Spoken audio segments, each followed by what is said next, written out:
எசேக்கியேல் 14:14.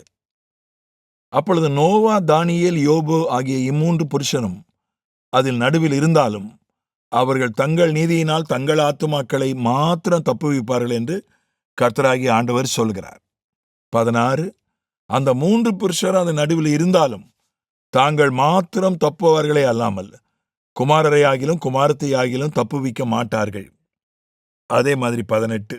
அந்த மூன்று புருஷரும் அது நடுவில் இருந்தாலும் தாங்கள் மாத்திரம் தப்புவார்களே அல்லாமல் குமாரரை ஆகிலும் குமாரத்தை ஆகியிலேயும் தப்புவிக்க மாட்டார்கள். எசேக்கியேல் இடத்துல ஆண்டவர் இந்த 3 பேரையும் சொல்றார். நோவா, தானியேல், யோபு. இந்த 3 பேரும் வெவ்வேறு காலத்தை சார்ந்தவர்கள். தானியேல் எசேக்கியேல் காலத்தை சார்ந்தவன், கான்டெம்பரரி, சமகாலத்தை சார்ந்தவன். நோவாவும் யோபுவும் நியாயப்பிரமாணத்துக்கு முந்தின காலத்தை சார்ந்தவர்கள். நோவா ஜலப்பிரளயத்துக்கு முந்தின காலத்தை சார்ந்தவன். யோபு முற்பிதாக்களின் காலத்தை சார்ந்தவன். தானியேல் சமகாலத்தை சார்ந்தவன். 3 காலத்தை சார்ந்தவர்கள் 3 பேர். அவர்கள் நீதி உள்ள ஒரு வாழ்க்கை வாழ்ந்தவர்கள். அவர்கள் தங்கள் நீதியால் மற்றவர்களை தப்புவித்தவர்கள். நோவா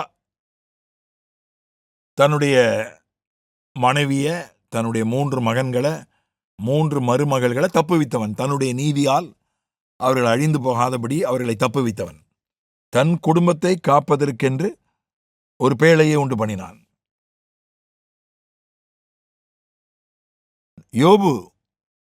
யோபுவும் தன்னுடைய 3 நண்பர்களை தப்புவித்தவன்.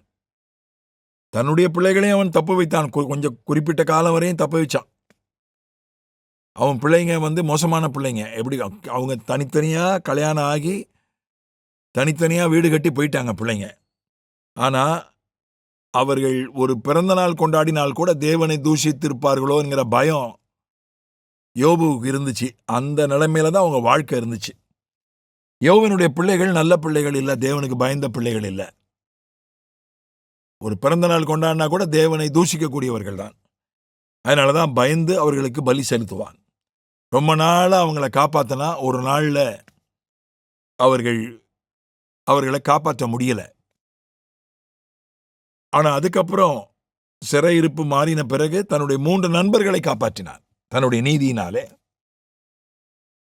பலி செலுத்தி ஆண்டவர் சொன்னார் யோபுவினுடைய நண்பர்களிடத்துல, உங்கள் மேலே எனக்கு கோபம் இருக்கு, நான் உங்களை தண்டிக்காமல் இருக்க வேண்டுமானால் யோபுவிடத்துல போய் ஜெபிக்க சொல்லுங்கள், உங்களுக்காக பலி செலுத்த சொல்லுங்கள், நான் உங்கள் மீது இருக்கிற கோபத்தை மாற்றுவேன் என்று ஆண்டவர் சொன்னார். அவரே சொன்னார். யோபு தன் சிநேகிதருக்காக வேண்டுதல் பண்ணினான். 3 சிநேகிதர்களையும் கர்த்தர் தண்டிக்காமல் காப்பாற்றினார். தானியேல் எல்லா ஞானிகளையும் கொல்லும்படி உத்தரவு பிறந்தது. எல்லா ஞானிகளையும். ஏன்னா ராஜா கண்ட கனவை சொல்ல அவங்களால முடியலை, அர்த்தத்தையும் சொல்ல முடியலை. அதனால் எல்லா ஞானிகளையும் கொன்று விடுங்கள். ஞானியாக இருப்பது ஆபத்தான் போல இருக்கு, முட்டாளாக இருந்தால் ஆபத்தில் போல இருக்கு. ஞானியெல்லாம் கொன்று விடுங்கள். 127 நாடுகளில் இருக்கிற ஞானியையும் கொல்லும்படி சக்கரவர்த்தி உத்தரவிட்டான். அப்போ தானியேலும் கொல்லப்பட வேண்டும். அவன் ஞானி. அவனுடைய 3 நண்பர்கள் சாத்ராக், மேஷாக், ஆபேத்நேகோவும் கொல்லப்படணும். எதுக்குன்னு விசாரித்து தெரிந்து கொண்டு தவணை வாங்கி போய் ஜெபிக்கிறான். ஜெபித்து அவன் தான் உயிருக்காக அதை செய்யலை. ஏன்னா தான் உயிருக்காக போய் ராஜா கிட்ட போய் பேசி தான் உயிருக்காக தவணை வாங்கியிருந்தா சிங்க கவிடியில் தூக்கி போடுறதுக்கு முன்னாலே ஒருக்கா ராஜா கிட்ட போய் பேசி பார்த்துருப்பான். அதனால் அவன் தான் உயிருக்காக போய் ராஜா கிட்ட கேட்கல, மற்றவங்களுக்காக. தன்னுடைய நண்பர்கள் சாத்ராக், மேஷாக், ஆபேத்நேகோ உயிரை காப்பாற்றணும், மற்ற ஞானிகளுடைய உயிரை காப்பாற்றணும். அவங்க மேலே இதில் தப்பு இல்லையே. ஒரு கனவை கண்டுட்டு நான் கண்ட கனவை சொல்லு, இல்லைன்னா சாவடிச்சிருவேன்னா இது நியாயம் இல்லையே. அதனால் அவங்க அவங்க உயிரை காப்பாற்றணும் என்று ராஜாவிடத்தில் போய் அவகாசம் கேட்டு ஜெபித்து கர்த்தரிடத்தில் வெளிப்படுத்தலை பெற்று அந்த கனவை சொல்லி கனவனுடைய அர்த்தத்தையும் சொல்லி தன்னுடைய 3 நண்பர்கள் உயிரை காப்பாற்றினா, அத்தனை ஆயிரக்கணக்கான ஞானிகளுடைய உயிரையும் காப்பாற்றினான். இது தானியேலுடைய நீதி. ஆனால் தானியேலுக்கு பிள்ளைகள் இருந்ததாக சொல்லப்படலை. ஒருவேளை தானியேலுக்கு பிள்ளைகள் இருந்திருக்கலாம் என்று இந்த வசனத்தை பார்க்கும்போது நமக்கு தோன்றுகிறது. ஏன்னா 3 பேரையும் சொல்லி அவர்கள் இருந்தால் கூட தங்கள் இந்த காலகட்டத்தில் இந்த சூழ்நிலையில் இந்த 3 பேரும் வாழ்ந்திருந்தால் தங்கள் பிள்ளைகளை கூட காப்பாற்ற முடியாது.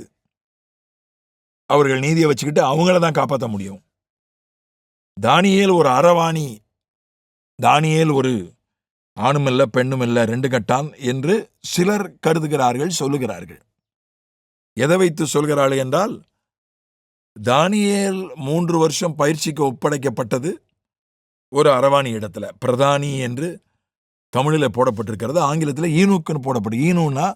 ஈனூக்குனா அரவாணி, திருநங்கை, ஆணும் இல்லாத பெண்ணும் இல்லாத 3வது பாலினத்தார். ஒரு 3வது பாலினத்தினுடைய கையில ஒப்பு கொடுக்கப்பட்டதுனால தானியேல், ஆனா அவனை பத்தி வாலிபன் என்றுதான் போடப்பட்டிருக்கிறது ஆரம்பத்துல, தானியேல் புத்தகத்தின் ஆரம்பத்துல. அதுக்கு என்ன விளக்கம் சொல்றாங்கன்னா, அந்த காலத்துல அரசனுக்கு சேவை பண்ண வரும்போது ஆண் உறுப்பை அறுவை சிகிச்சை செய்து அகற்றி விடுவார்கள். அவர்களை 3ஆம் பாலினமா மாற்றி விடுவார்கள். அப்படி ஒரு விளக்கம் சொல்லுகிறார்கள். ஆனா இந்த வசனத்தை பார்க்கும்போது தானியேலுடைய குடும்பத்தை பத்தி எதுவும் தானியேல் புத்தகத்துல இல்லை. ஆனா இந்த இடத்துல ஒரு ஹிண்ட் கொடுக்கப்படுகிறது. தானியேலுக்கு பிள்ளைகள் இருந்திருக்க வேண்டாம். 3 பேரையும் சொல்லி அவங்க இப்போ இருந்தாங்கன்னா அவங்க பிள்ளைகளை கூட காப்பாற்ற முடியாது என்று 2 தடவை சொல்லப்பட்டிருக்கிறது. ஆகவே இந்த வசனங்களின் அடிப்படையில் தானியேல் ஒரு 3ஆம் பாலினத்தவன் அல்ல, தானியேலுக்கு பிள்ளைகள் இருந்தார்கள் என்றே நான் கருதுகிறேன், விசுவாசிக்கிறேன்.